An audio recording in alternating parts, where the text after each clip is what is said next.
চৌধুরী সাহেব, চৌধুরী সাহেব আপনি কোথায়? বেরিয়ে আসুন। কি হয়েছে? কে তুমি? চৌধুরী সাহেব, আমি আপনার মেয়েকে নিয়ে যেতে এসেছি। আমি আপনার মেয়েকে ভালোবাসি, আপনার মেয়েও আমাকে ভালোবাসে।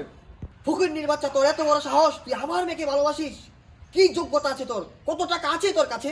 চৌধুরী সাহেব, আমি টাকা দিয়ে ভালোবাসা বিচার করি না। ভালোবাসা হলো মনের এক পবিত্র সম্পর্ক, যা মৃত্যু পর্যন্ত মানুষের মধ্যে থাকে। তুই কি ভেবেছিস তোর এই মিষ্টি কথাতে আমি রাজি হয়ে যাবো? তোদের মতো ফকিন্নিকে আমার চেনা আছে ভালো করে। তোর কত টাকা লাগবে? তোর কত টাকা চাই? কত টাকা দিলে তুই আমার মেয়ের জীবন থেকে চলে যাবি বল? চৌধুরী সাহেব, আমি টাকার জন্য এখানে আসি নাই। আমি এসেছি আমার ভালোবাসা, আমার কমলাকে নিয়ে যেতে। আমার মেয়েকে নিয়ে যেতে পারবি না? তোর কত টাকা লাগবে বল? 100, 200, 250? চৌধুরী সাহেব, কান খুলে শুনে রাখুন, আপনি টাকা দিয়ে আমার ভালোবাসা কিনে নিতে পারবেন না।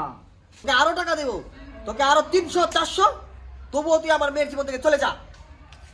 চৌধুরী সাহেব, যদিও আমার ভালোবাসা পবিত্র, তারপরে যেহেতু আপনি তো জোর করে বলতেছেন, তাহলে আপনি 400 টাকার সাথে আমাকে আর 100 টাকা লাগিয়ে 500 টাকা করে দিয়ে দেন। আমি আপনার মেয়ের জীবন থেকে চলে যাই। মা কমলা, একটু বাইরে আয় তোমার। কি হয়েছে বাবা?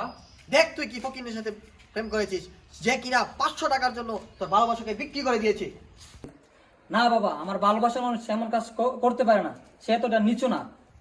কমলা, তুমি আমাকে মাফ করে দিও। কমলা, তোমার বাবার টাকার কাছে হেরে গেছে আমাদের ভালোবাসা, তুমি আমাকে মাফ করে দিও।